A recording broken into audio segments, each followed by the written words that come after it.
Comment soigner une personne qui refuse entièrement de se soigner?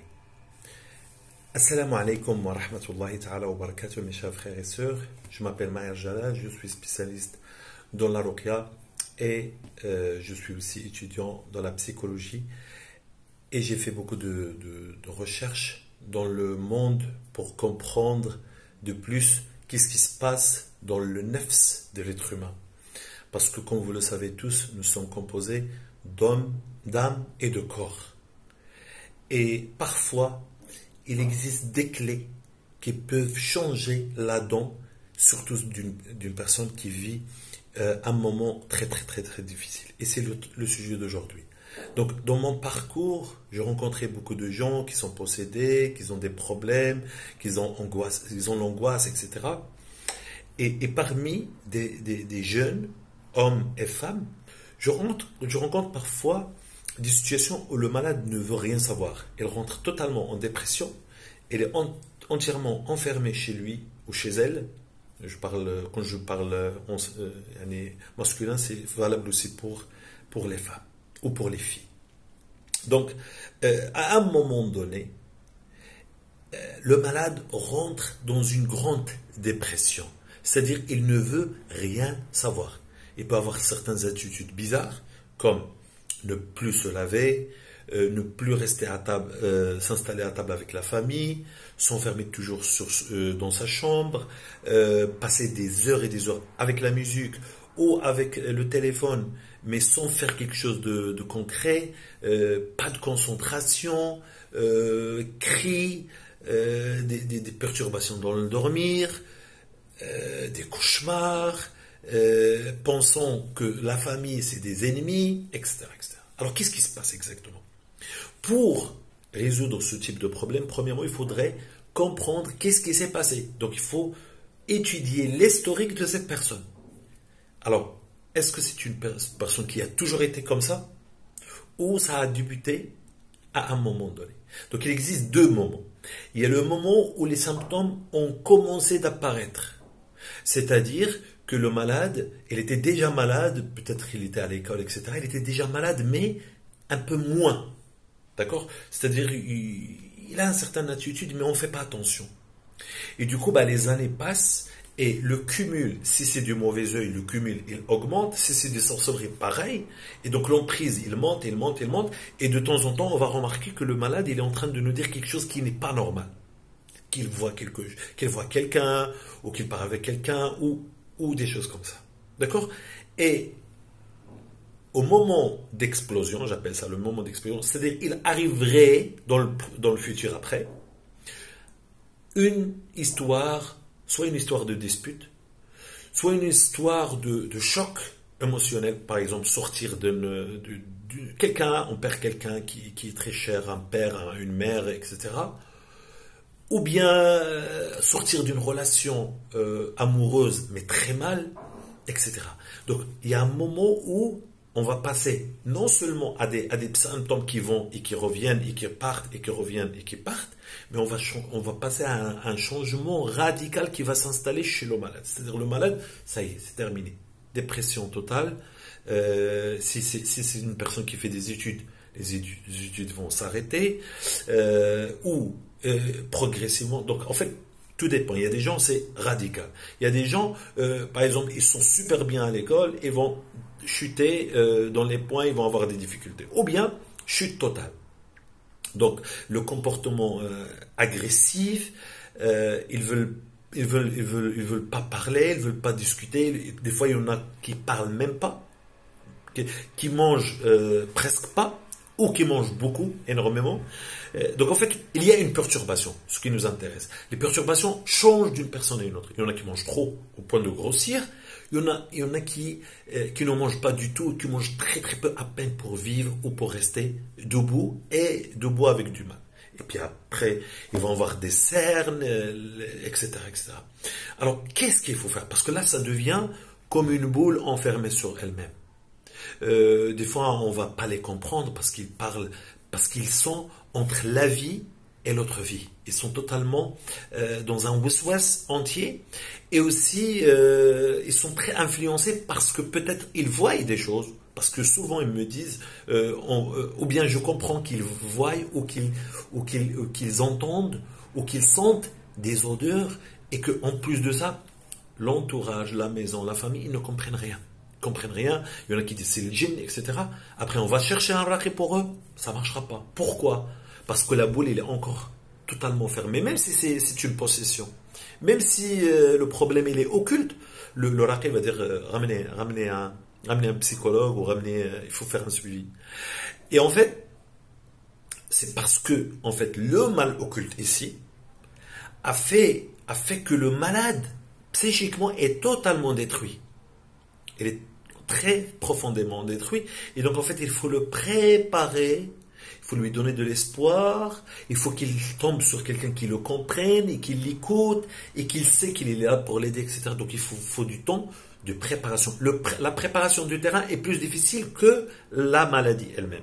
Parce qu'il faut vraiment espérer que la bonne discussion, petit à petit, sur plusieurs semaines, sur plusieurs jours, jusqu'à ce que le cœur va commencer de s'ouvrir, plus les invocations, c'est-à-dire celui qui soigne, plus la famille, il faut pendant que le processus commence, il faut qu'il y ait beaucoup de dua, il faut faire des sadaqas aussi, avec une niyyah de la guérison, et voilà, essayer de ouvrir la boule, parce que une personne qui refuse de se soigner, c'est une personne qui a perdu toute espérance.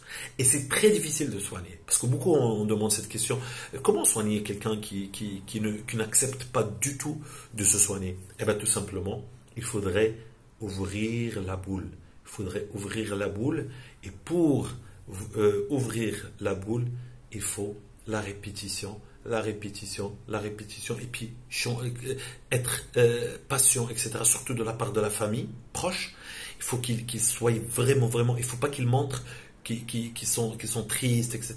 Il faut qu'ils montrent que tout est normal et qu'ils l'aident sans montrer qu'ils sont en train de l'aider. Parce qu'il est très, très fragile et que ce soit un homme ou une femme, il va prendre ça très, très, très mal. Donc vraiment, c'est une situation très difficile.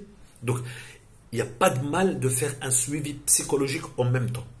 Même très recommandé de faire un suivi psychologique pour un petit peu ouvrir la boule. Parce que, comme je l'ai dit, c'est pas seulement le mal occulte, c'est aussi le choc. Le choc qui a créé cette fermeture. Donc, jouer sur ça. Et le raqi, il faut que ce soit vraiment très intelligent et qu'il écoute beaucoup le malade jusqu'à ce que le malade est en train d'extraire tous les souffrances qu'il a. Et petit à petit, le malade va commencer de se sentir bien et de faire confiance, parce qu'il a besoin de quelqu'un à qui faire confiance, et il ne pourra faire confiance qu'à quelqu'un qui le comprenne et qui ne le juge pas, et qu'il écoute avec cœur et qu'il le comprenne. Il comprenne bien quand tu lui dis je vois des choses, etc. Parce qu'ils sentent. Est-ce que tu me crois ou juste tu veux juste m'écouter pour me faire plaisir. Donc ça c'est un. Et après cette étape, le malade lui-même il va commencer. En fait il faut inciter le malade à chercher la guérison. Et petit à petit, le malade va commencer de chercher la guérison. Et là, la porte s'ouvre. Et là, la ruqya sera très, très, très efficace. Parce qu'il faut ouvrir la porte pour que la ruqya entre. Moi, je donne toujours l'exemple de ruqya. C'est comme une chose divine. Des paroles d'Allah subhanahu wa ta'ala, des paroles lumineuses. Mais elles fonctionnent uniquement si la parabole est bien placée. C'est un peu comme lorsqu'on reçoit des chaînes, etc. Donc, si la parabole n'est pas bien orientée, le malade ne réagira pas. Et c'est pour ça, subhanallah, j'ai remarqué que, par exemple, même les gens qui ont la volonté, attention, même les gens qui ont la volonté pour se soigner, au début, parce qu'ils n'ont pas encore cette relation avec Dieu, avec le Coran et tout ça, ça ne marche pas. En fait, il faut du temps pour ouvrir la boule. Et là, subhanallah, il y a dernièrement une sœur qui m'a dit, il y a de plus en plus de réactions. Alors qu'au tout début, rien du tout. C'est-à-dire, première ruqya, deuxième ruqya, première ruqya, presque rien. Deuxième ruqya, un peu plus. Troisième ruqya, très très grande ruqya. Parce qu'en fait, il faut y croire, il faut que la parabole soit bien faite et que le malade S'habitue à écouter avec ouverture. Ouvre l'esprit, ouvre ton cœur, ouvre ton esprit pour que ça fonctionne. Et quand ça fonctionnera, le malade lui-même, il va changer d'attitude, il va commencer de vouloir vivre, de vouloir sortir. On voit des progrès, même s'il n'y a pas de réaction pendant la ruqya. Et quand il y a des réactions, on voit très très vite les résultats. Et quand je dis résultats, ce n'est pas obligatoirement du jour au lendemain, le malade il va devenir bien. Non. Il peut y avoir qu'il va devenir pire, dans le sens où il va avoir plus parce que le djinn et tout ça, les shayatines, ils luttent. Donc il peut y avoir des moments où la maladie progresse, la maladie s'intensifie. Et pour moi, ça c'est très positif parce qu'on a commencé de faire mal.